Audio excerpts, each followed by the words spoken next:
Mhm. Make sure you're on it. So, Courtney and Felicia are dressed for everything. You're ready for every moment. We are actually, it's not so bad. I'm going to say feels actually surprisingly pleasant. So even when you think, this is such a beautiful part of the teaching for today, even when you think it's going to be like this, hesitate, right? Even when you think this can only be cold, this can only be bad, there's nothing good that can be the result of these conditions. The truth is you will always be wrong. And I really mean that. You will always be wrong. There is the possibility, right? In 49 degrees or really love, right? Compassion, wisdom, tranquility to be right here. We feel it already, right? We're all sitting here smiling, going, no, pretty good. It's kind of workable. It's not going to be so bad. And we're going to talk about this today. Then as it relates to the Bodhisattva path, but I wanted to begin like this. Because there are and the beauty of our group is that we have people who've been here forever from the beginning and people who are new, somewhat new here. And we inform and hold each other. And I love that also. So the question that we're going to begin with today, and of course I pick on, Lisa doesn't know this yet, but I pick on the people here first. So Pete forgot to tell you. Yeah, like she's going to look right at you and go, what? So we're going to be focusing on something today called I titled this Calling All Bodhisattvas. And there are some of you out there now going, I don't even know what that is. So I'm pretty sure you're not calling me. You are wrong. 100%. I am calling you, even if you don't know yet what that means. So I just want to begin there. Like, what? I didn't sign up for this conversation. I didn't sign up to be a bodhisattva. Yes, you did. Yes, you did. And I will talk about how is that you actually did. You don't know the name of the word. You certainly don't know how to spell it, right? You don't know what it means. So we're going to begin like this, have a little fun. So for all those here and all those on Zoom, and thank you all for choosing to show up when you could just be laying in bed. What to you, what's a bodhisattva to you? And I don't want you to come up with the definition because that sucks. It's boring. It's not true. What is it to you? What is being a bodhisattva? We have some people in this room who have taken the bodhisattva vow. We'll talk about what that might mean. But what is a bodhisattva? Your best felt sense in your language. What does it mean? Giver. To be a giver. To be a giver. Lisa says opportunities for kindness and the looking for them. The bodhisattva seeks opportunities for kindness. What else? Tia, we have a sleeve here. Like, I'm sorry, say it out loud. Living with love in your heart. Living with love in your heart. Being present to every moment in the heart, always. Being embodied in the heart sense in every moment, always. Bodhisattva, its definition for you. To be committed to the relief of suffering. To be, Renee says, to be committed to the relief of suffering for all. And I've got some chats. Let's see what our chat friends say. Courtney says, heart-filled, compassionate, loving action. Important, actionable is important. Lynn says, being kind. Adrian says, serving others with love. Robin says, seeker on the path. Brenton says, bringing peace into people's lives, showing them that love is possible, being a center, a refuge, I suspect he means, for others. Robin says, taking care of yourself and then others. What else? What are we saying or not saying? An aspiration that is somewhat unachievable, and yet the pursuit of which is noble. That practicing for not only yourself but for others, because there's understanding. Yes. Could everybody hear Pete? Anybody hear Pete? So let me see. An aspiration that is noble. I think what Pete was also saying, I'm bastardizing this course completely, that it happens here and now, that it comes through our practice. We practice towards that. Pete, what other key? Unachievable. Ultimately unachievable, understanding the essential failure in it, and with acceptance, right? Rather than mourning or grief or sad, we say, no, of course we're going to fail, because the aspiration is so huge. It's so gigantic. It's beyond measure, even, we would say. There's no way to measure all beings in all time throughout all conditions, which is the language. All beings throughout all time in all conditions. Wait, what? Right? Who would sign up for this? Really? Those are the other days. That's what I think. Yeah. You know, stay bullshit. That's the other side. He said, those are the other days I go, fuck this. This is not workable. I don't have to even be trying for this.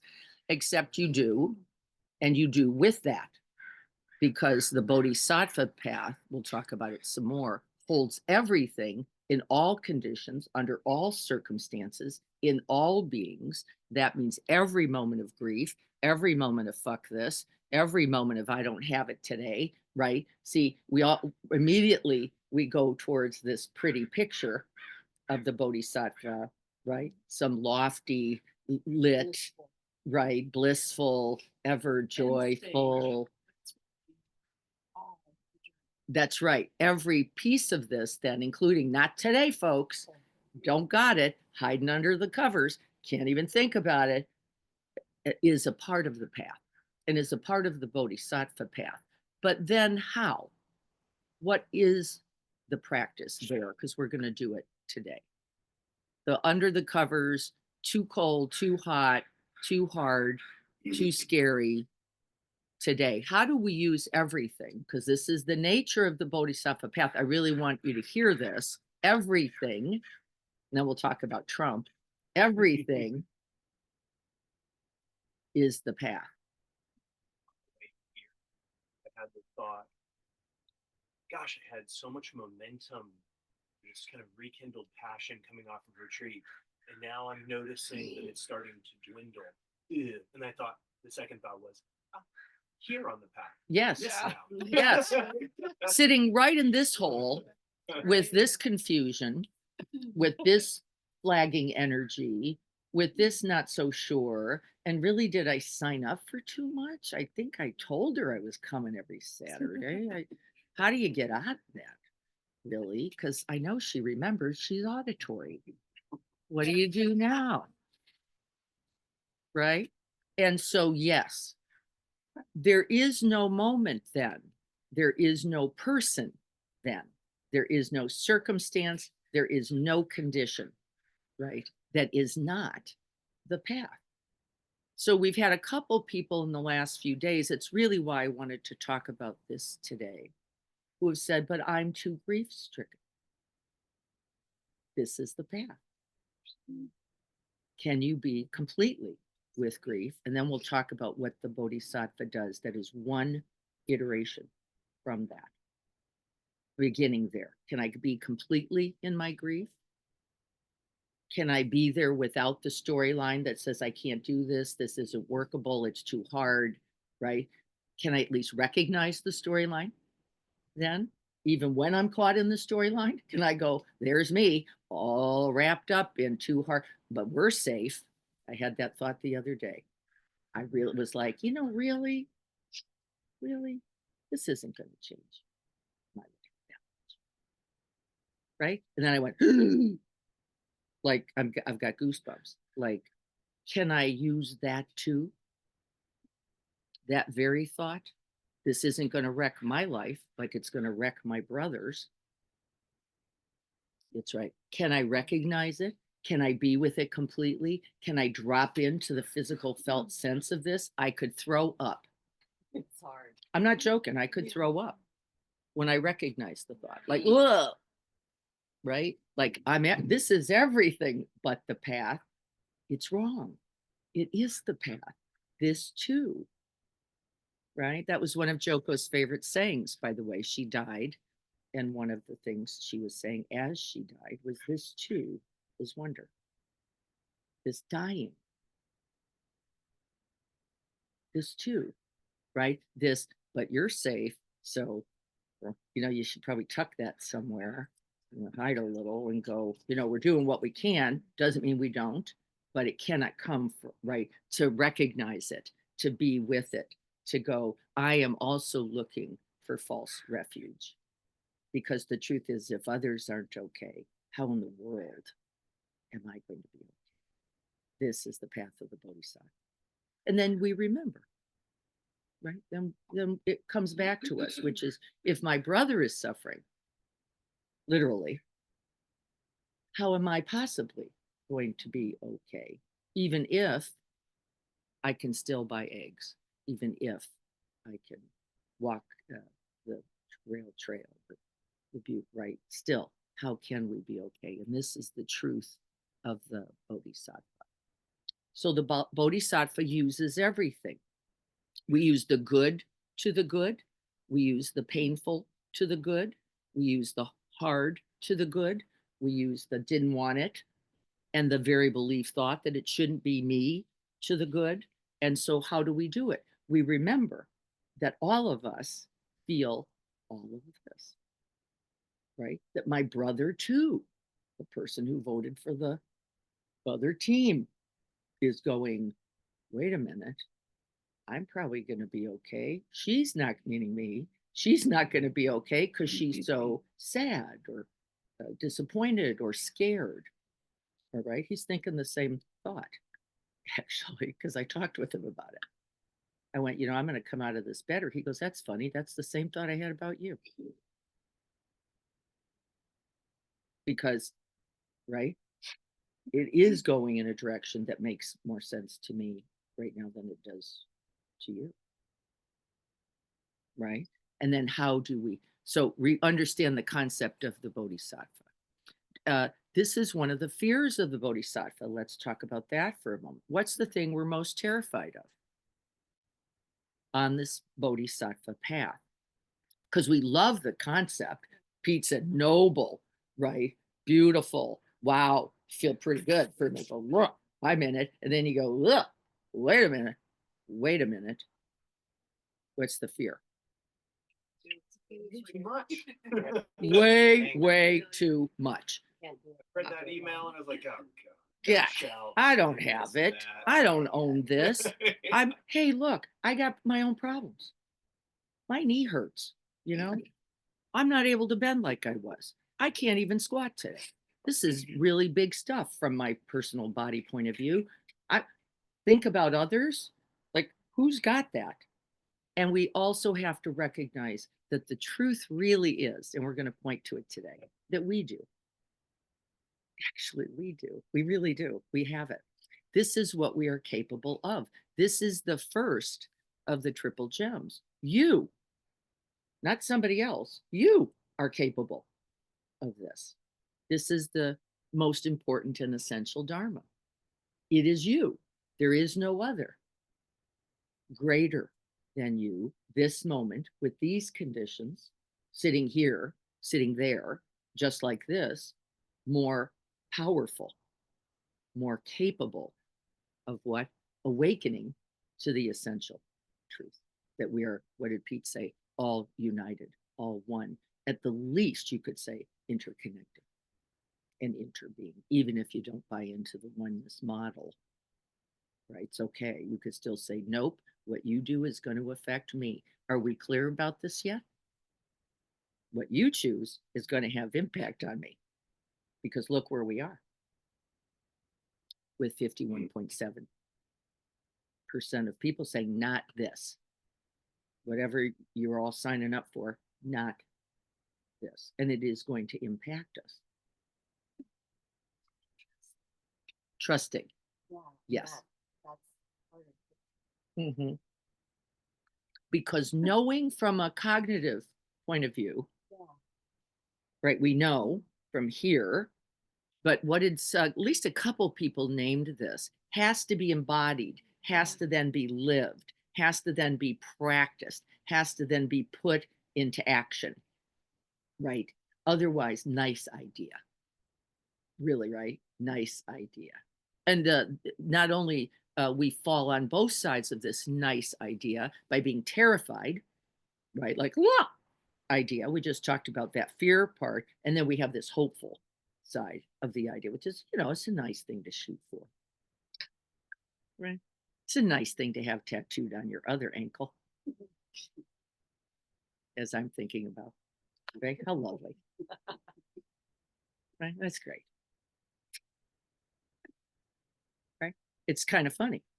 And it gets to be, doesn't it? Doesn't it? We get to laugh about this. How am I going to hold this up? I better tattoo it somewhere. Bodhisattva youth. Yeah, is what I came with. I better tattoo this somewhere. I don't know where yet, because my husband's going, really? You need to do this? One more? Oh my God. Who are you? You've turned into some other being. I don't know her. Right. And my own commitment is branded, literally. And I'm not joking. Like branded, not on the skin. That's not the point. Is it? No, it's ridiculous.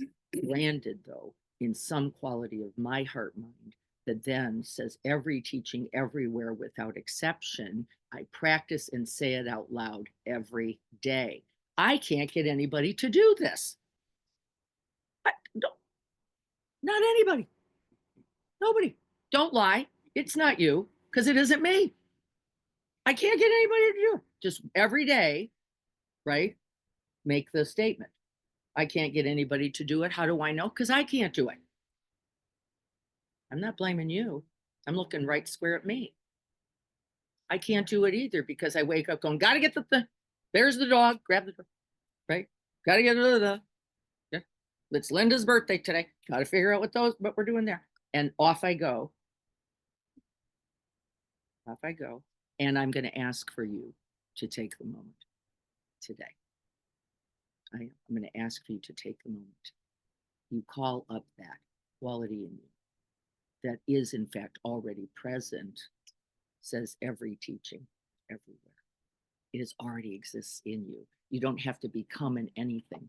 You already are this. We just get caught by what Renee would say, proclivities, one of her favorite words during one of our books, the hindrances, right? For a moment, the cloud appears, and then we mistake it, don't we all?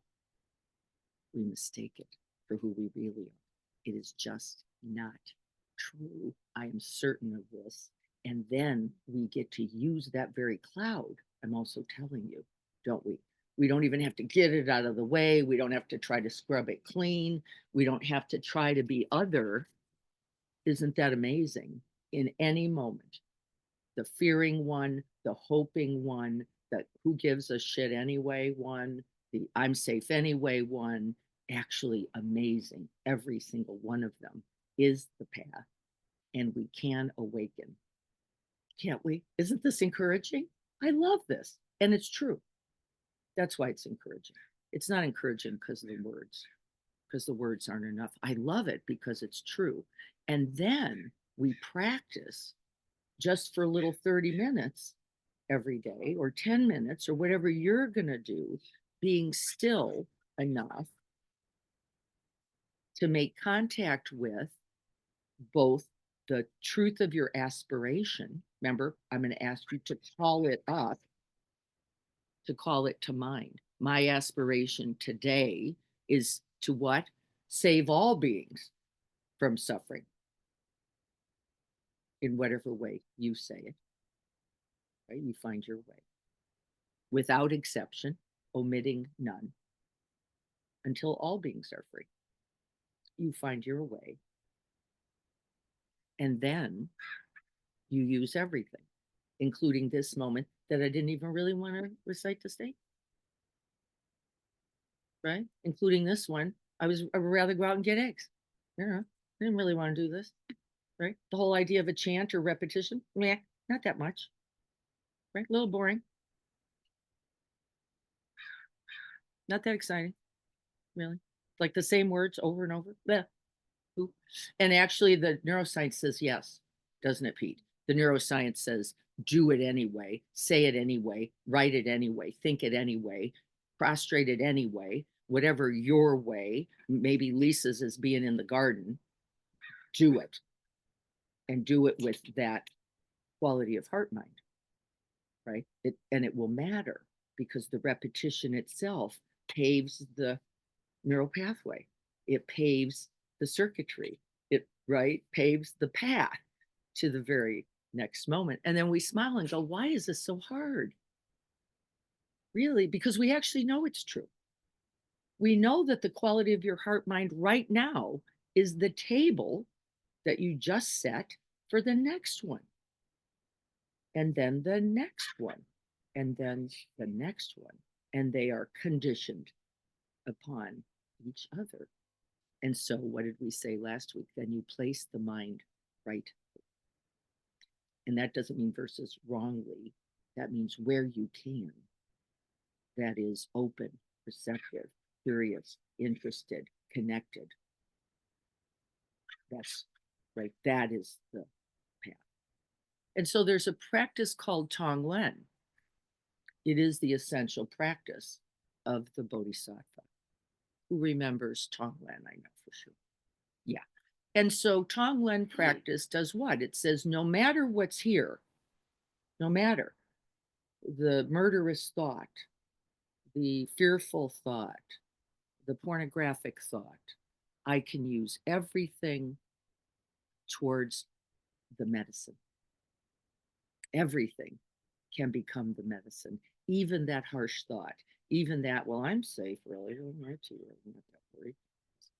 I'm going to still have blankets, right? And we can use everything on the path by making contact with it, by feeling where the truth is within the heart, mind, and body. There is the contractedness. Trungpa said, this place of dis-ease, the queasy tenderness that goes, I just want to be safe. I just don't want to think about it today. I don't want to, right? And we find refuge mistakenly for just a moment, including the Bodhisattvas. We find refuge then in the comfort of an ill-placed thought. Don't we? Like, I don't know, just be in the garden. Don't have to think too much about it. Now, by the way, just being in the garden by its nature is not inherently wrong or bad. It may be refuge. It might be right timing, right? It doesn't mean we're all supposed to just be marching today or bringing sleeping bags today as we have done this week. But so what distinguishes that? And then we're going to practice. What distinguishes the I'm just going to be in the garden, not inherently right or wrong, from the Bodhisattva path, from the one that is just in greed, denial, avoidance? What's the difference? It's very subtle, isn't it? Because it doesn't have anything to do with the garden. Intention. What resource for you to be able then to go. Yes. Yes. On the Bodhisattva path, the ultimate aspiration that Pete named is never lost. This is a part of it. I'm going to be in the garden today so that, right, I can be available to all beings everywhere without exception.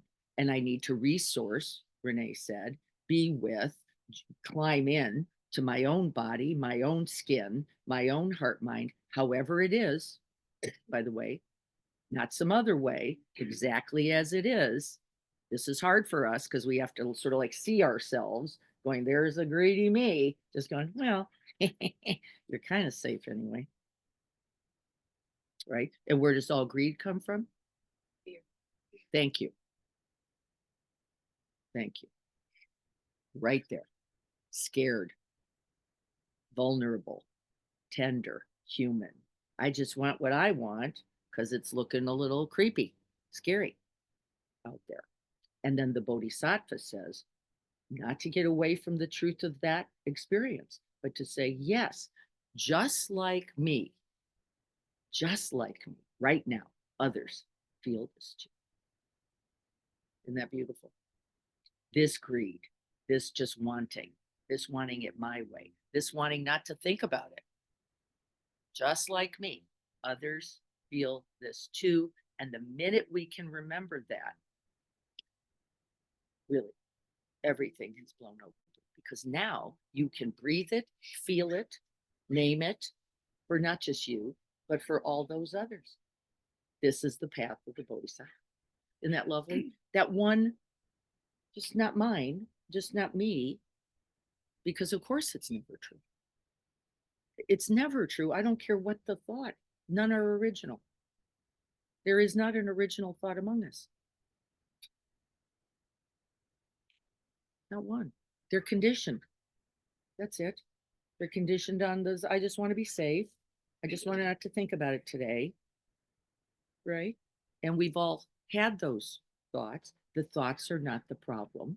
The feelings are not the problem, no matter what they are, really. And so then there's only one problem, that we have somehow contracted into some tiny little self. Just me, like this. And then interestingly, we feel like we need to hide that. I'll tuck that in. I'll go under, right? I'll just be in the garden by myself, with myself, really now essentially in shame is what happened. Unless we can call it up and call it out. And so Pete just saying, driving here going, ooh, I don't know. That was a bigger deal than maybe I really in this moment feel like, is so perfect. Because don't we all go, maybe bigger than me right now, maybe more than I really signed up for, maybe harder than I thought it would be, certainly less pleasant than just the thing I had thought I'd be doing instead, but no problem. And so to summarize this, Pema says the poison is the best medicine. Don't you love that? Yeah, I do. I love this. The poison is the best medicine. Like, how is that? Yeah, the venom actually turns out to be the antidote all along. I take so much relief from this because then there's no thought I have to lie about thinking. There's no feeling I have to disown or cut off from myself. I can say yes, just like me, just like all beings. Right, just like this. Isn't it lovely? And then with our very failure, right, our very fear of it, our very, I just don't have it today. I didn't really want to be a bodhisattva today. I just wanted to be a greedy gardener today. You can use this too, but we can't use it. I'm going to go back to my original statement without beginning with the aspiration. You can't use it because the mind can't remember this lofty, this noble, this beyond measure reality. It can't hold it, actually, which is why we go, ugh, right? Because all beings everywhere without exception, omitting none, every direction, including those people. Okay, we get the idea. Yep. Tonglen for Trumpers. I think I'm going to make a bumper sticker, and I'm not exactly joking. Tattoo it on the ankle. I know, right? Yeah. Thank you, Pete. I already had that. Pete had enough guts to say it. I was just thinking. Right. And by the way, I'm in no way othering. This is it could as easily be Tonglen for, well, your favorite enemy. whoever that ultimately is. Very timely. Yes, very timely, Tonglen. Those on the other side of whatever side you managed to have created is what we're really saying, aren't we? Because you have only created it. There is no other side, is there really? That's why it's a joke. It's actually not even true. There is no other. This is the good news, bad news. Because then you go, oh, you mean them too? Really?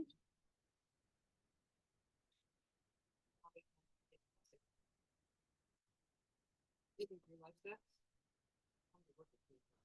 Yep. Yep. I say it's for kids, I say patience. Learn that when you realize it. Yeah. It's on those days when you feel like shit, you don't want to do. Then pick up one breath right Just now. And then again. And without the call of the aspiration, the first thing, and then the call of it throughout the day, and the recollection of that at the end of the day, there is no hope for that possibility, says the practice. I haven't quite gotten there, and I have the aspiration. And then I go, what do I need to do really to get that? I better stop doing all that other fun stuff I do by a certain time so that I can turn back towards however great it is, however lovely, that I don't just flop into the bed without that recollection. So that which we put it in the beautiful beginning becomes the beautiful middle and will be the beautiful end. And so we'll practice with that. Thank you all for being here. Take a last sip of whatever you got in your hand there. Find your cozy blankies.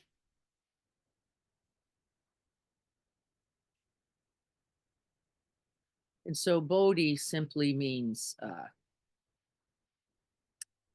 light. Really. And sattva, being. And so we sit first before even the practice or the meditation or the methodology begins. We sit in that light. And for someone going, I don't really know what that means. Where's the light? Well, let's say everywhere. The light in you, the light around you, the light moving through you. Maybe that could be called energy. In the Tibetan tradition, we use the light of all the good that has come throughout all time to manifest you.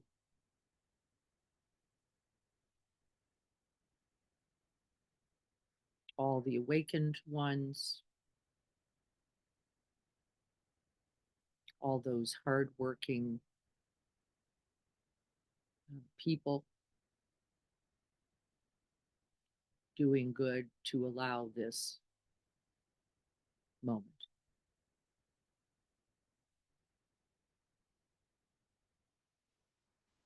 And then we breathe it in, is the second instruction. We make contact with it. This is the heart of bodhicitta, knowing the goodness, remembering our capacities, and then breathing it right into our own heart space, infusing our own heart mind,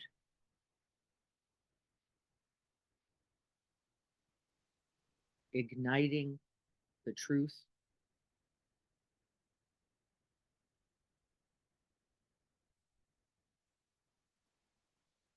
and actually see if you can't feel the felt sense, whether it's energetic, whether it's physical felt sense.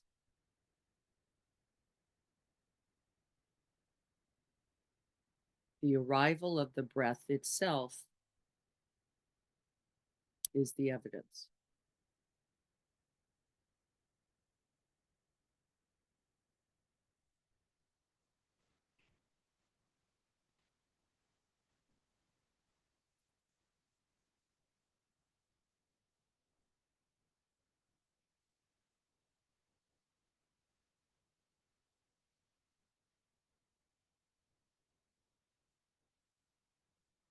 And it is only stillness, silence, and vast open space that can hold its enormity. Your mind, this thinking mind, is simply not capable. And so we rest for several breaths in that boundless heart mind, with no thoughts to think. Isn't it amazing? All thoughts now, once we touch the heart mind of bodhicitta, all thoughts are some limited version.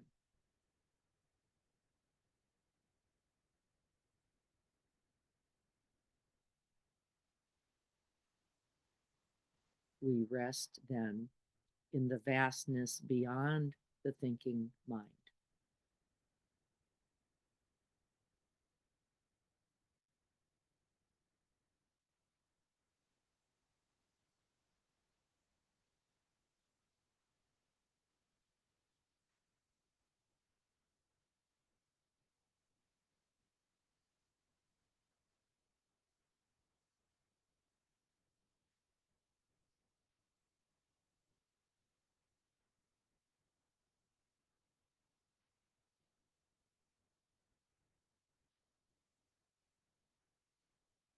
And you let the breath breathe you here. There is no right breath, the shaky breath, the jagged breath, the smooth breath, the short breath. Doesn't matter.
We can use every breath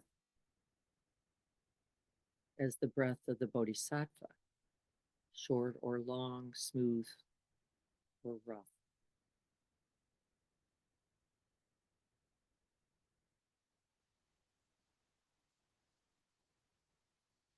It is being held in that vast, wide, open, boundless space.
We breathe into open space and out from open space. This is the breath of the Bodhisattva.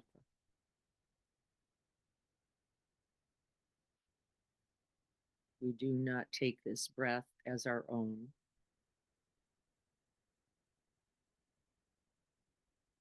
Each breath is breathed for all beings, just like this.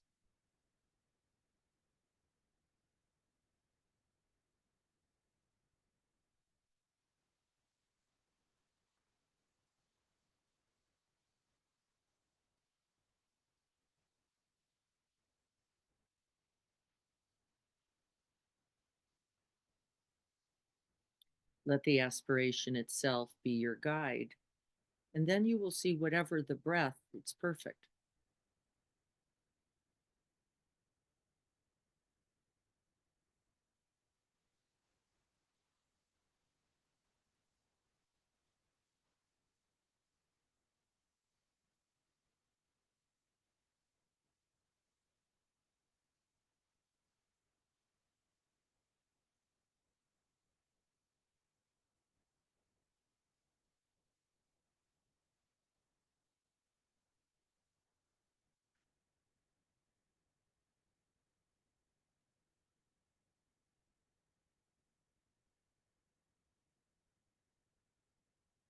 May each breath be of benefit.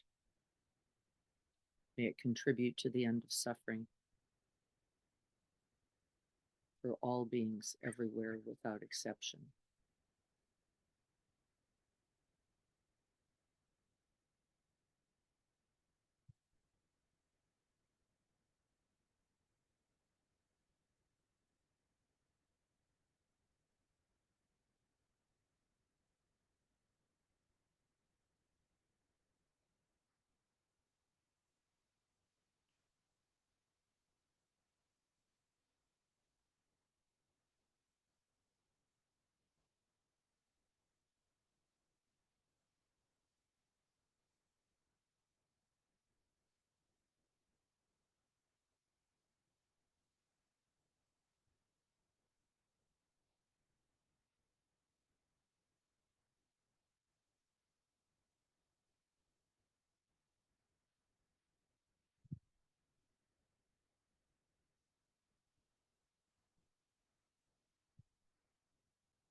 Using each breath, the pleasant, the unpleasant, the neutral.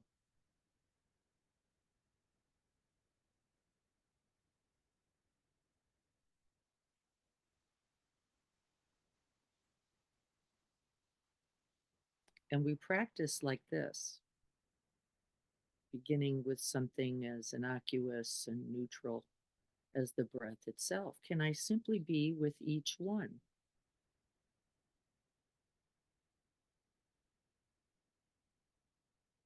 This cultivates the capacity for this unconditional friendliness.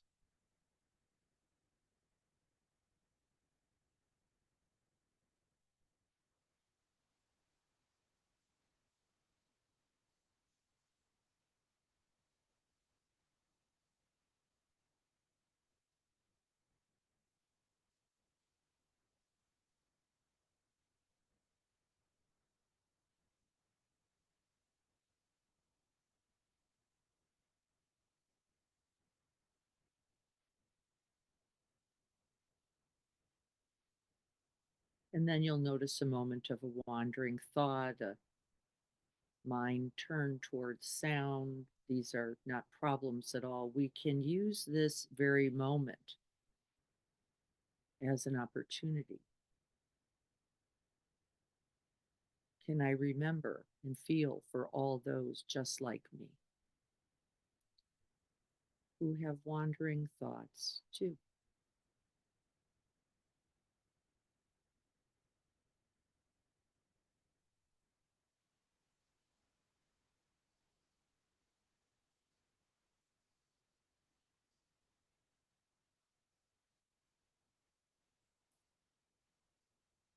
Who have wanting thoughts or fearful thoughts or hopeful thoughts or distracting thoughts. We begin to expand awareness and this light of the Bodhisattva to include not only the body but thoughts. Every thought a part of the path.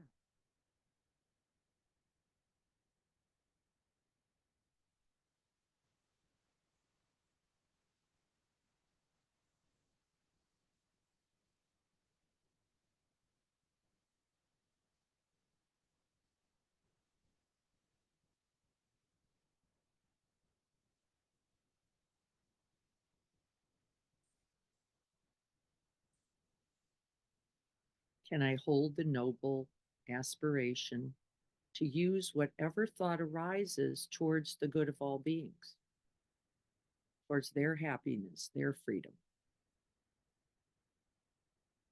And the answer is yes, simply by acknowledging a thought as a thought.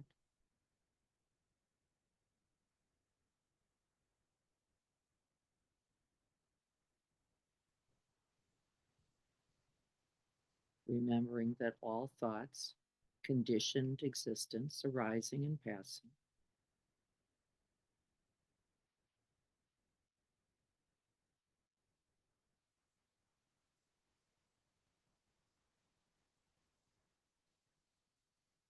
Can I feel for all those just like me having this very thought?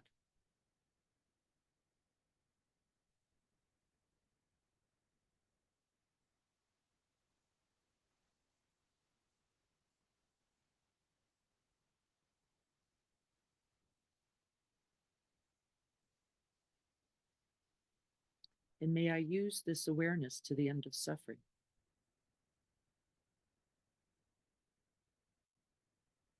Not only for myself, but for all beings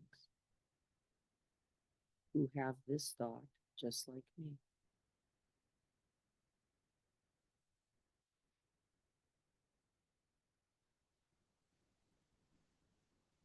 And then we rest back in that open space. We soften the body. We let the breath flow effortlessly.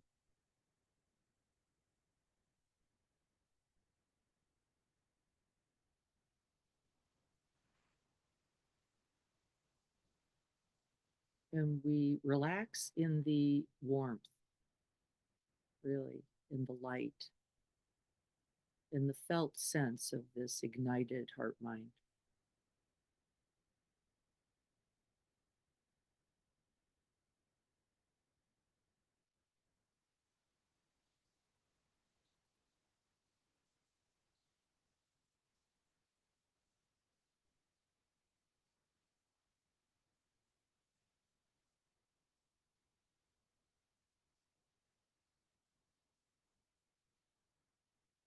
And use the breath, the body's sensation, thoughts.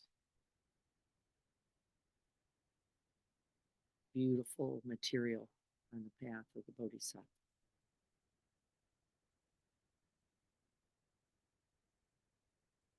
We use the ones we like and the ones we don't like.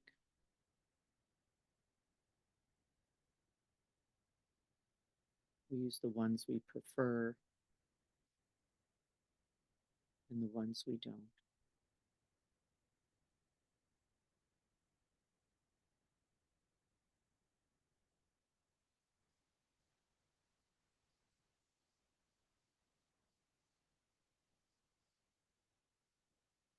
May I use this very awareness towards the good.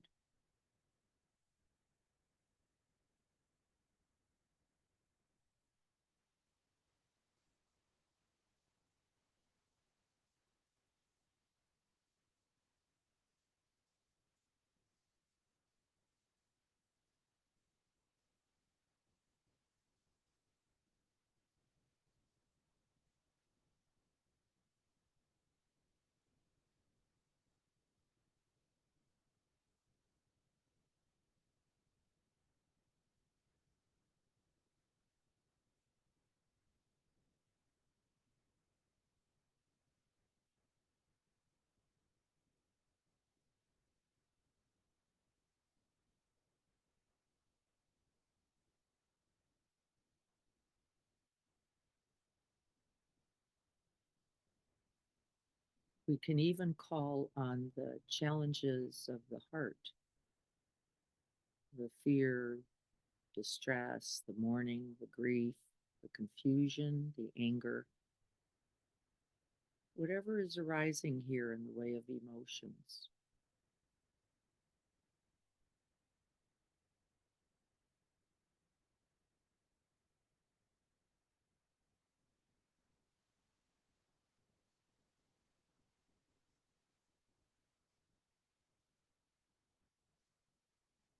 The heart mind of the Bodhisattva is infinitely vast and can hold it all.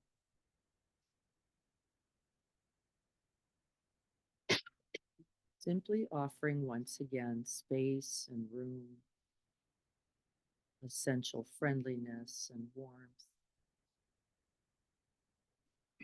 Remembering that this pain, this grief, this rage, this greed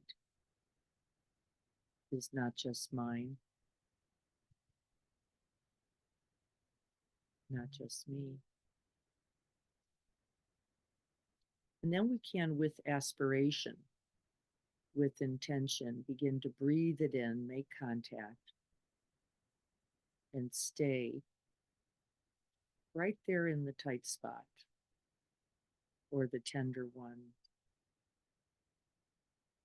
the numb one.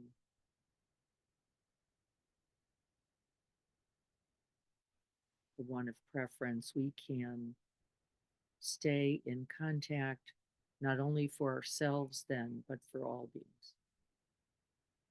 This is the path to the end of suffering.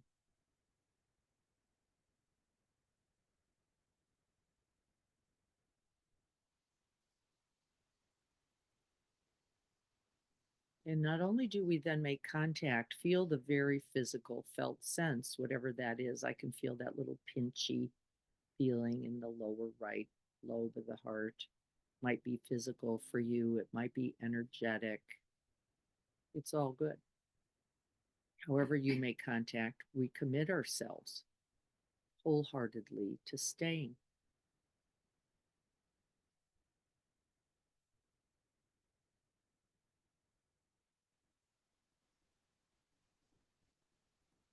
And with each breath we breathe in, we breathe this in not only for ourselves, but for all beings just like me who know this and feel this too.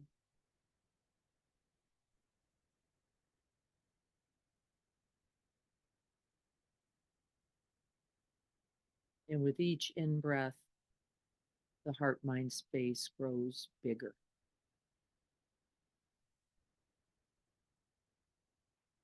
By our very willingness to stay with what is unpleasant or difficult or unwanted.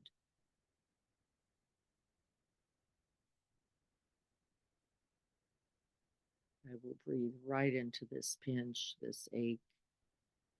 I'll breathe right into this greed, knowing that not only me, but all beings know this too.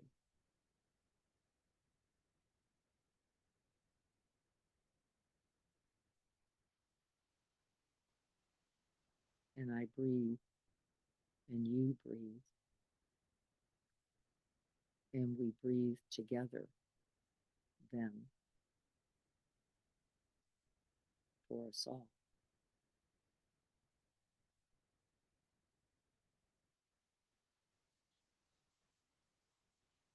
May we all be free from this distress.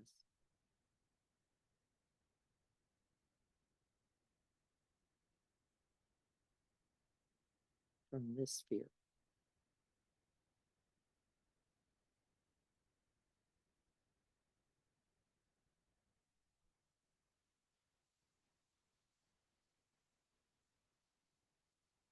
And we let it break us open.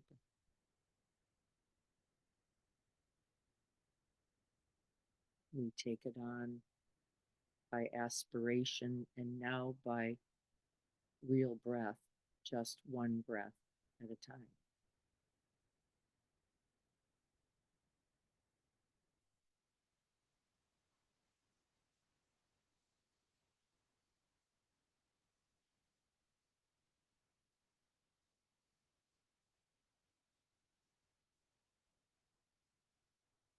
and the barriers begin to melt, and the sense of separation dissolves into the truth.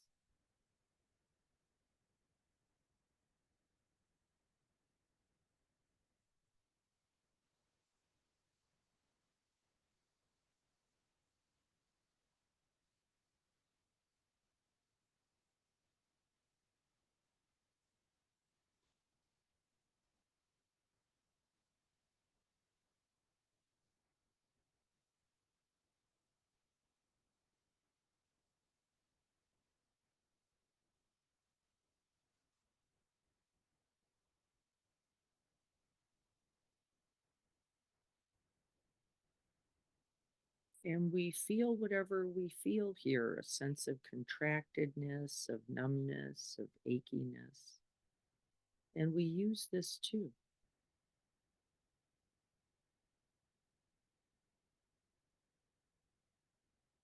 We turn in and towards, we move closer.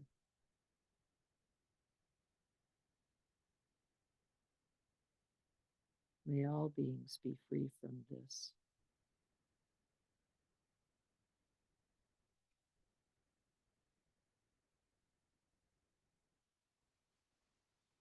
And may I take it from them with this very next breath.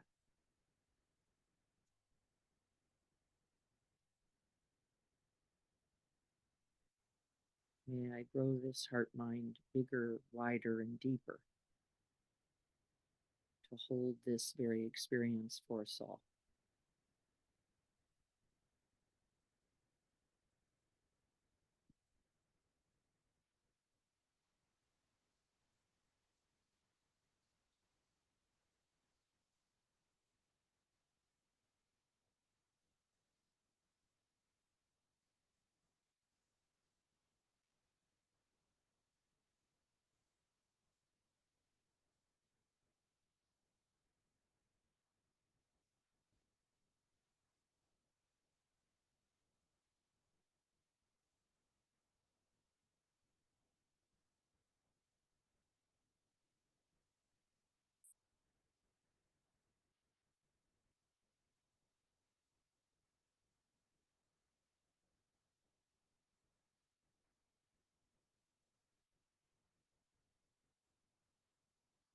And then for just a moment, we'll turn towards the events of the last week and a half and recollect for just a moment a felt sense, a thought, an emotion.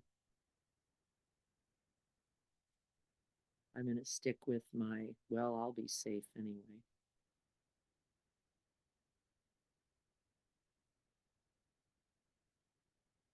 And see if you can't hold that thought or that emotion and see what's really there.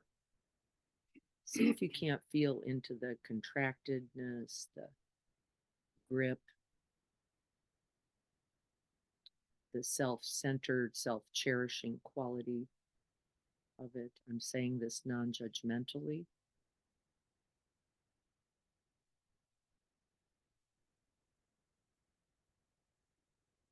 The wish to be safe.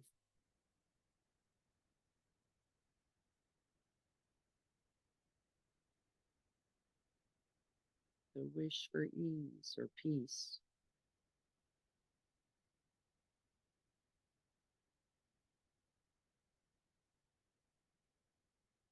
Maybe for you, the wish for democracy, the wish that it not be different, or that it be different in the way you preferred or wished.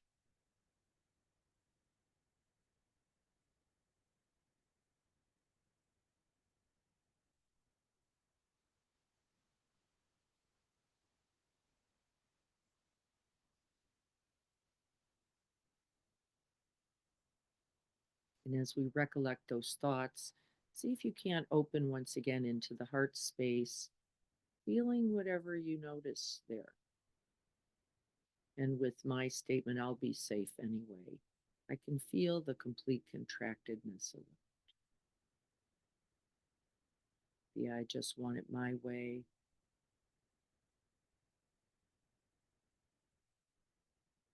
I don't want to think about it. I don't want to be in fear.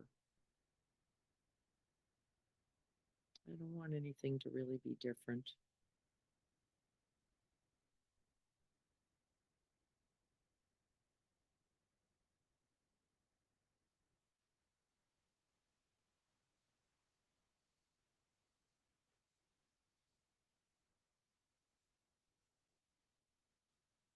I want to be comfortable. I want security. I want it to be known.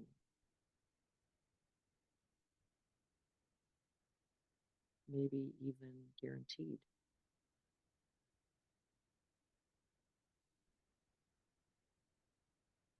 And can I just simply feel for myself?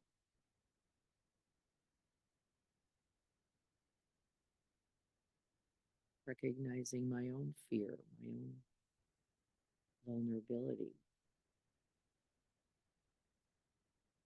The little girl in me that just wants to be taken care of, just wants to be safe.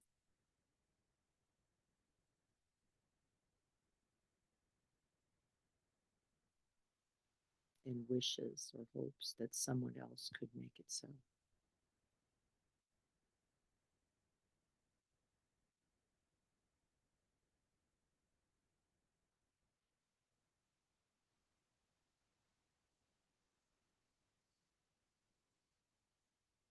This is the path of the Bodhisattva.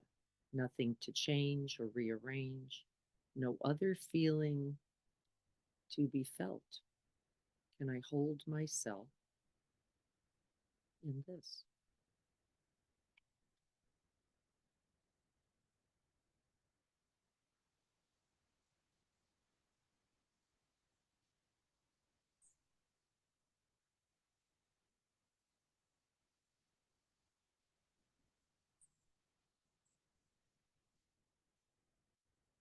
And then remember that just like me, others, all others, no matter which side you're on, no matter which party, no matter which gender or race or country, all others, just like me, feel this too.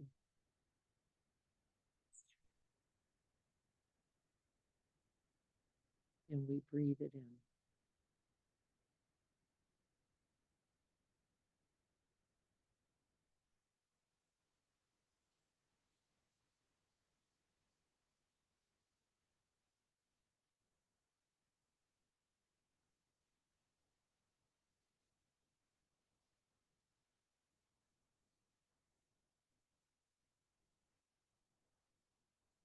We breathe in the contraction, the Tibetan sea dark smoke.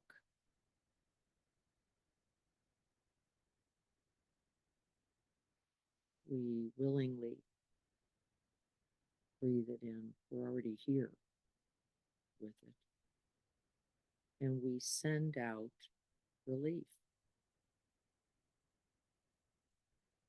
We send out freedom. We send out awakening. We send out awareness. Whatever might be the good medicine. By our very taking it in, we have turned the poison into gold.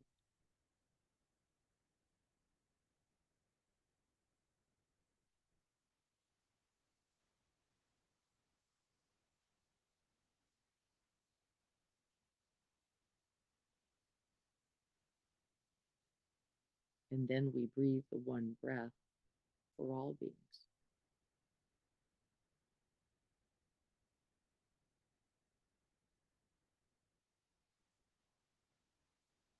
For all those just like me who want to be safe.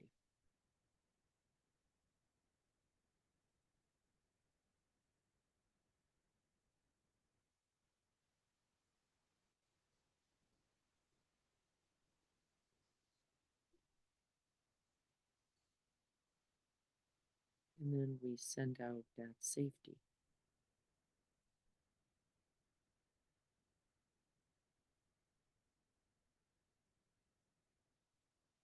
We send out that courage.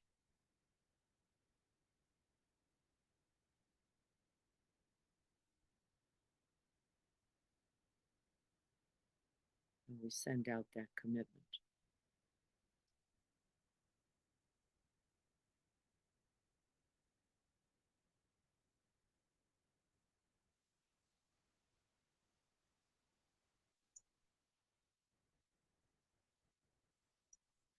May we all have happiness and the causes for happiness. This is the aspiration of the Bodhisattva.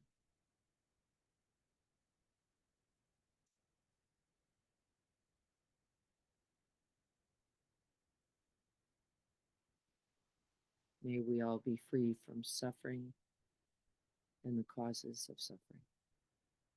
We breathe in the suffering and we send out the healing.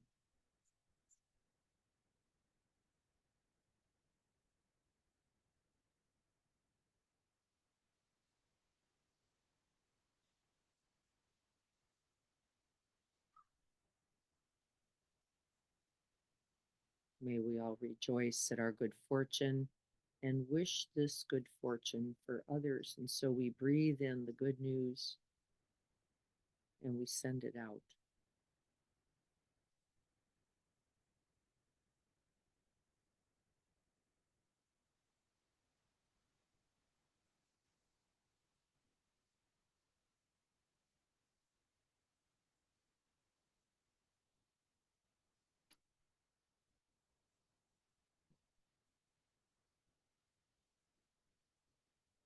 May we all rest and dwell in this vast, infinite, open and boundless heart mind.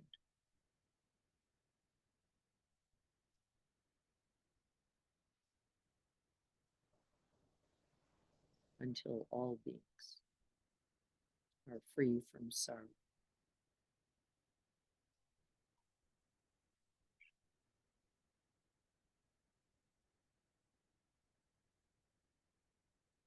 And all are awakened.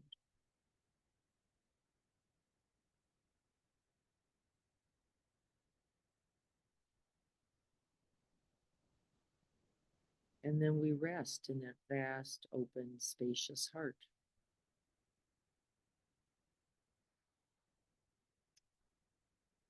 Letting all the world fit in.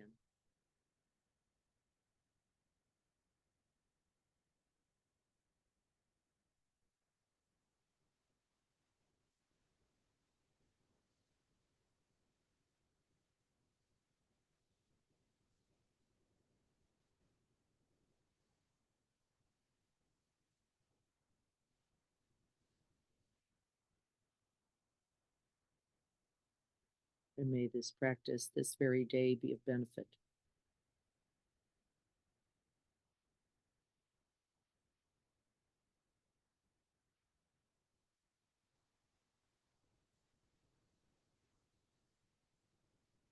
So be it.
Easy peasy.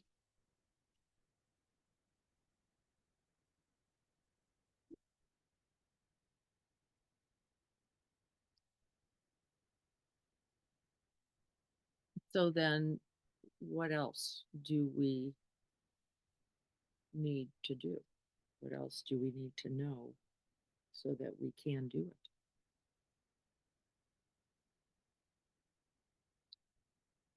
This idea that we have to be some other way is certainly going to get in the way, isn't it? It's just going to get in the way. There should be some other way. We'll end up contributing to denial or avoidance or running the other way.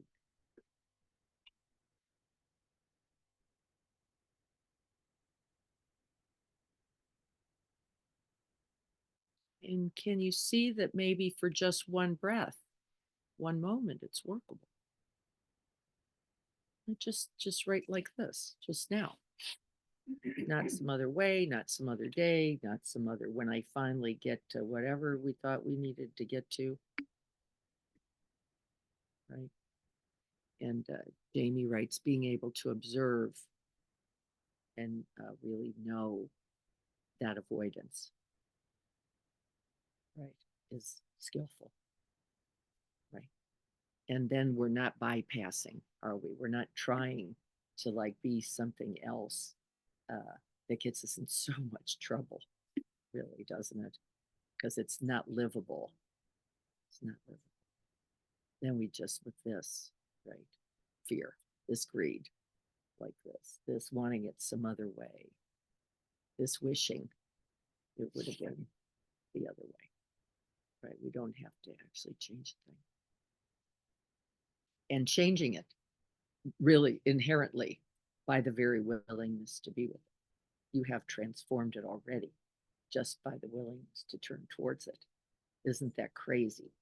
Like you just keep thinking, if only I could get away from that, then I could get it straightened out. Well, no, it's actually, that is the medicine. That is the path. That is the way. And we all keep trying for something else. Don't we? All of us. Like, okay, I'll just, like I'll get busy. I'll do something. And it doesn't mean you don't. You just don't do it instead of. You do it with it. Roshi Joan wrote in an article recently, I refuse to fall into fear. And I thought, oh, I don't know. I think we may want to go right there. Right? We might want to just take claim of it rather than work too hard to get away from it. To go, this is scary. I'm going to stay. I don't like it. I'm going to stay. I'd rather be doing something else right now. I'm going to stay. I know what she meant, by the way. I don't have any.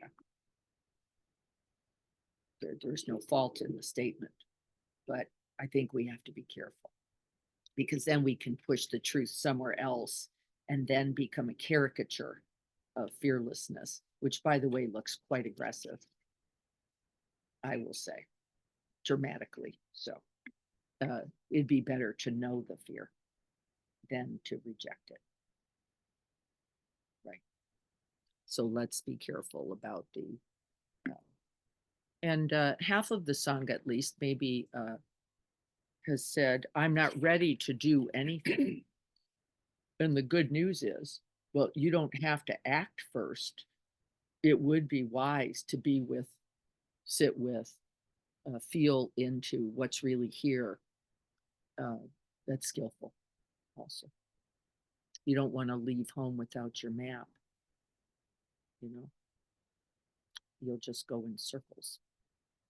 So knowing that grief, knowing that fear, knowing that wish that it go a different way would be wise. Anything else from the group? I'm going to look for, I was recollected a quote and then I saw it in one of the writings by one of the teachers. It was by Suzuki Roshi. And I can't ever remember it correctly, but it's something like, if the sun comes up in the west, it changes nothing. Really, I'm not saying it correctly, but right, it doesn't change a thing for the Bodhisattva path. Nothing is different. If everything flipped, it isn't the circumstance that dictates. It is the heart mind that dictates, is really the point, right? And so whatever it is, even if, right, the sun were to come up in the west, it would, our work, our aspiration, and our commitments would be the same or greater, made more profound, I think, by that very truth. We get that idea, right? We can get so caught in a circumstance, the thing that's ever changing, that was never going to stay the same. This is a part of our insanity, really, isn't it? That we imagined this idea we have about, well, what call it democracy or right or, oh, you know, whatever you're thinking, that this somehow was going to be able to stay the same. And it was never going to stay the same. And by the way, it will not stay the same now. This won't look like this. That's right. It is all impermanent. By the way, the path of the Bodhisattva knows this better than anybody. It begins actually with, Trungpa used to say, the sadness. I love that, of the truth. He says, you can't get around it. We can go, well, yeah, but you know, everybody knows things change. And that's a nice version, but it doesn't have much. He says, without really the grief of the truth of this, you are nowhere.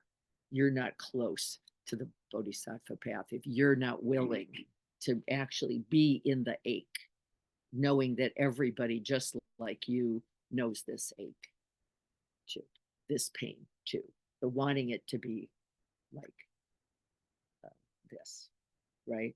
And from sadness, I love this truth. He says there is only one ultimate result. What is it? Only one. From that very willingness to turn towards the sadness, what is there? Only. There'd be nothing else to do, wouldn't it? Except the wide open heart. That'd be it.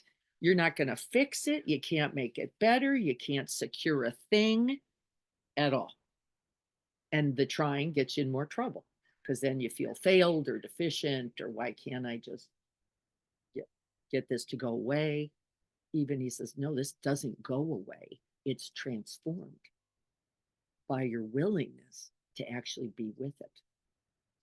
And then compassion is the only result, and skillfulness from it.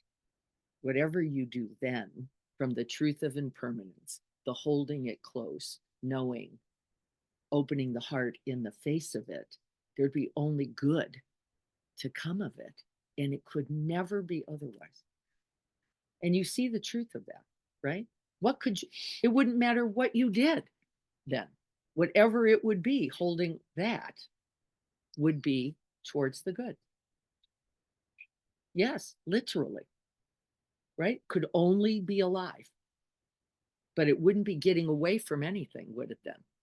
This is why when I saw Roshi say that, I know why she did. She's a warrior and I love her for it also. But, right, and knowing fear is actually going to be the greater path, is the truth.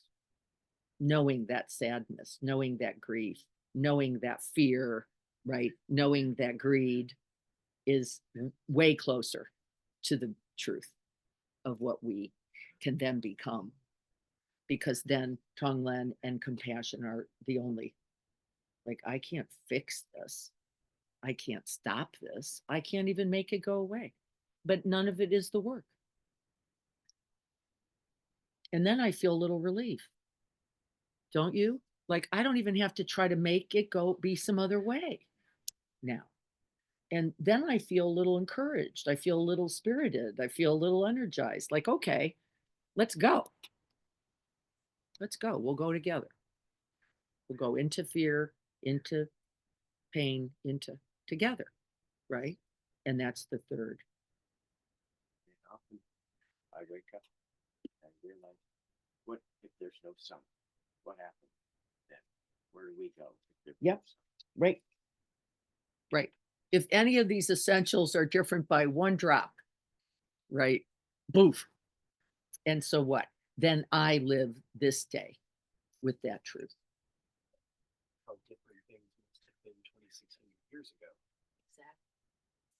very Big different time. Conditions, Very, very different. practice, so.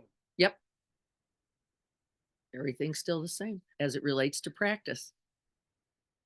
Pete was saying 2,600 years ago, these practices, this methodology was developed and nothing looked the same, except there was still the truth of suffering, and there was still the causes for suffering, and there was still a path to its end.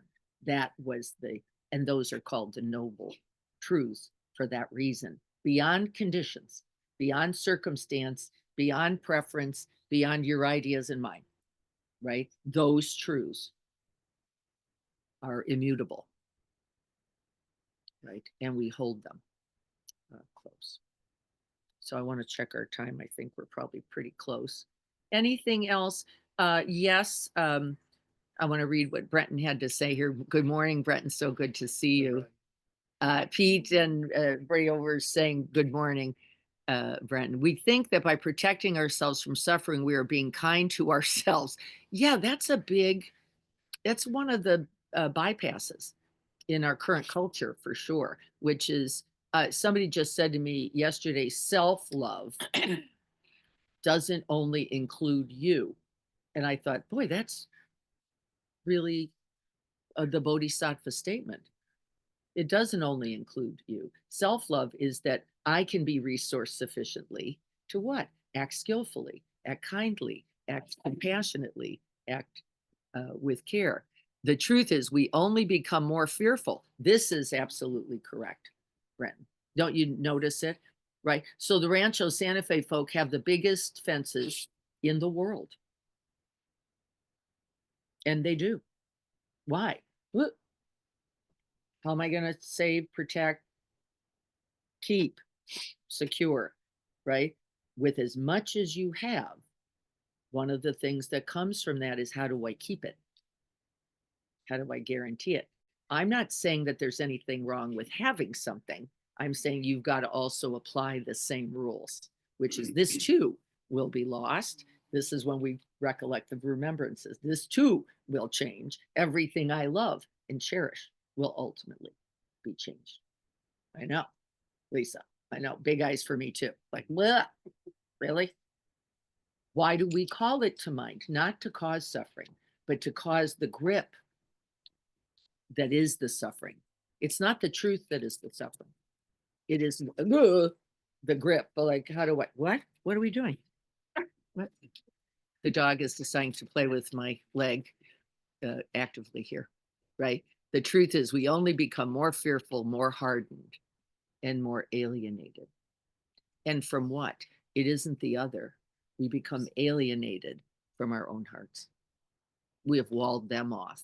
See, it isn't the yard that we're actually protecting at all, is it? It's the false sense that we can protect ourselves with it.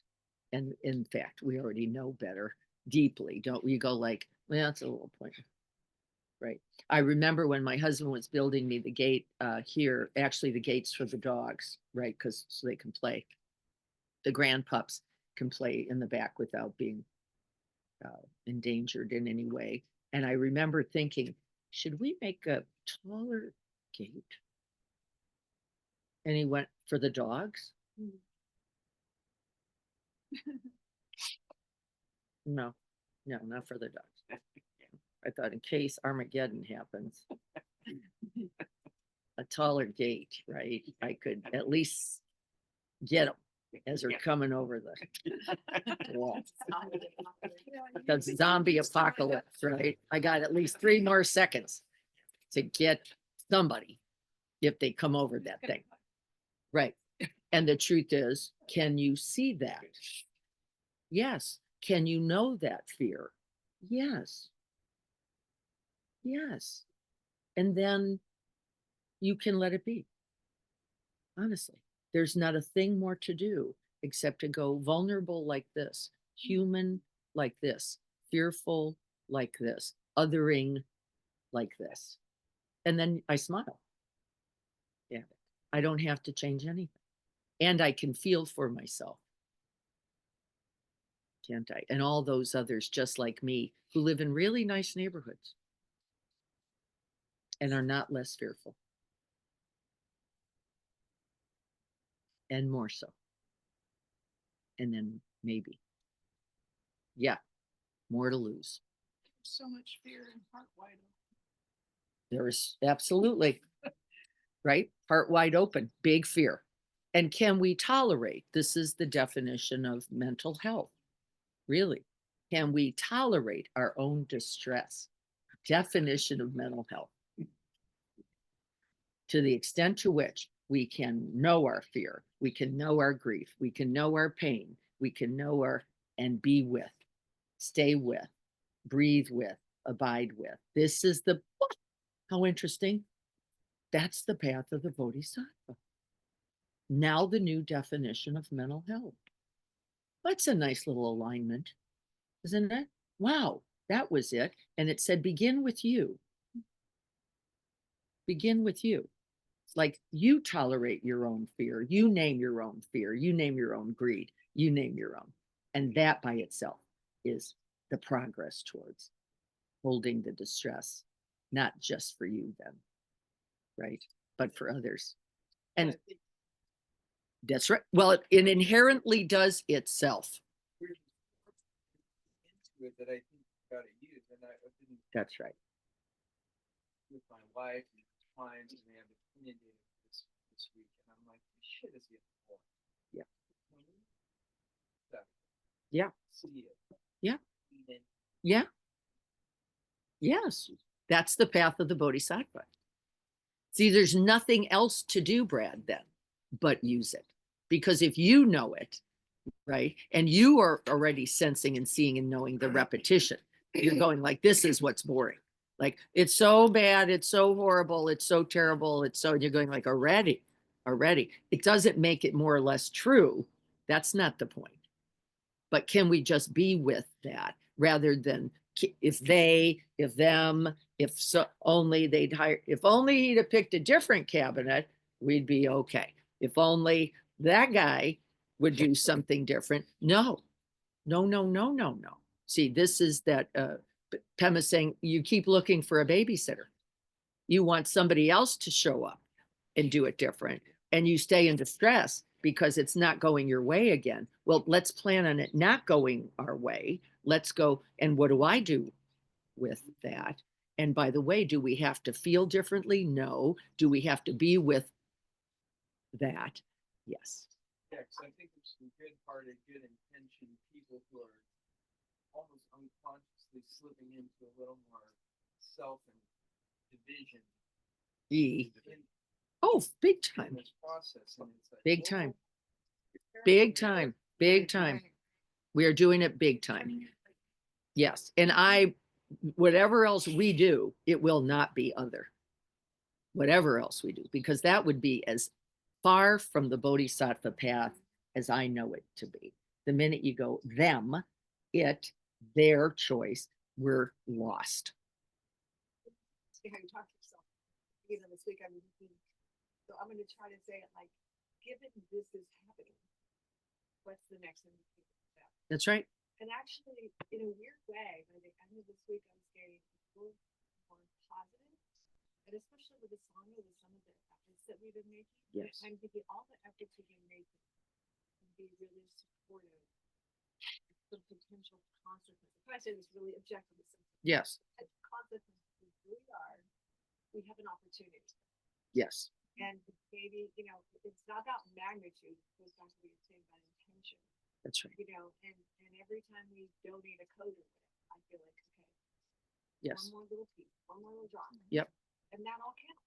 It all counts. And that aspiration that you're going to now recite every morning, whichever one you pick, I'm going to send out the Bodhisattva prayer again. And we're going to say it every time. We will say it again before we go, even though we're over. I know. Thank you so much, dear friends, for hanging on. You have to call the intention to mind to live it. It cannot be otherwise. It cannot be otherwise. It doesn't mean you won't do good.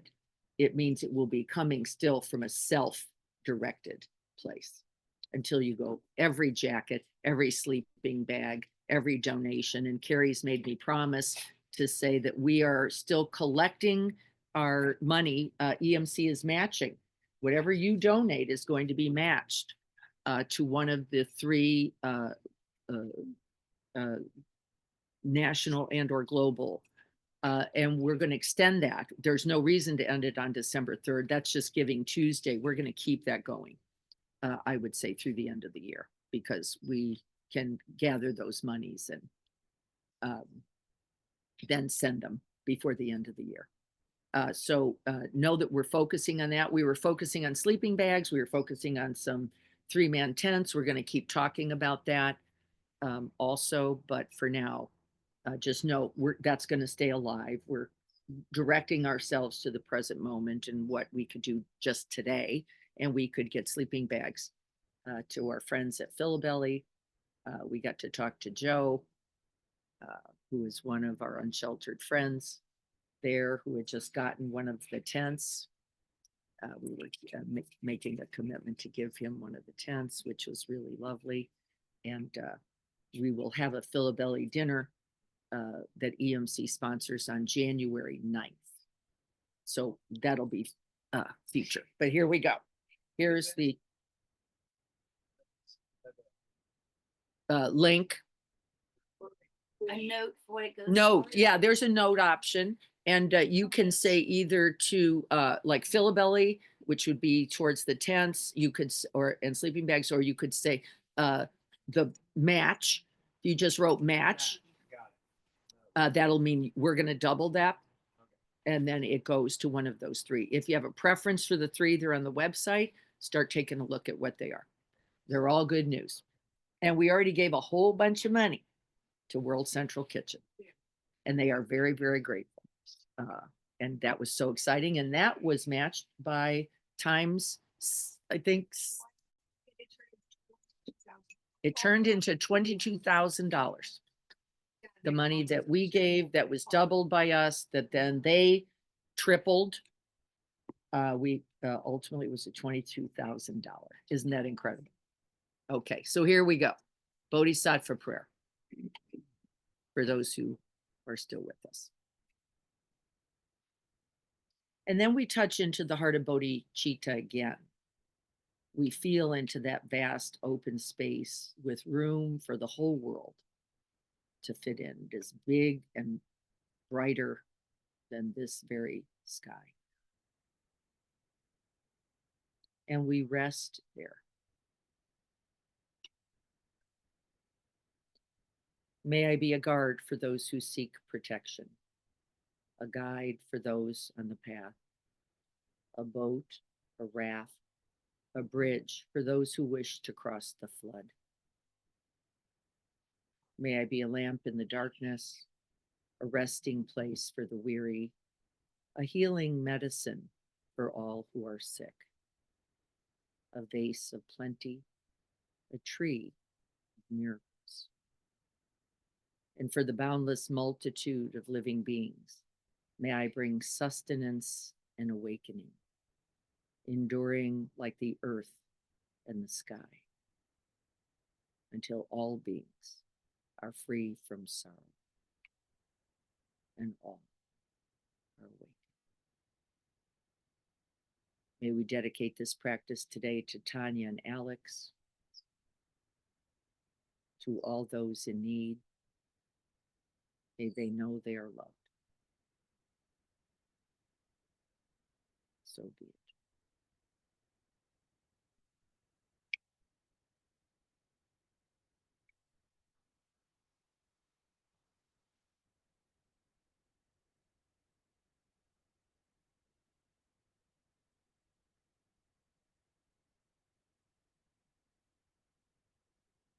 Thank you all so much.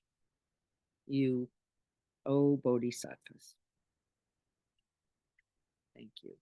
Thank you all for joining. Thank you so much. Courtney, so good to see you. Leslie, so good to see you. Lois, so good to see you as well. How exciting is that? Dear friend, so good to see you. Kathleen, so good to see you. We will be here. We're going to be here. Got nowhere to go till I'll be gone the first week in December, but we'll be on Zoom still. But until then, we're going to be here in the garden. even in 49 degrees, pretty workable so far. And it wasn't raining, so this is all really good news. Thank you all so much. I will be sending out that prayer in the newsletter so that you know it and have it, and you could certainly, again, construct your own. You're so welcome, everyone. Good to see you all. Be well. Thank you all.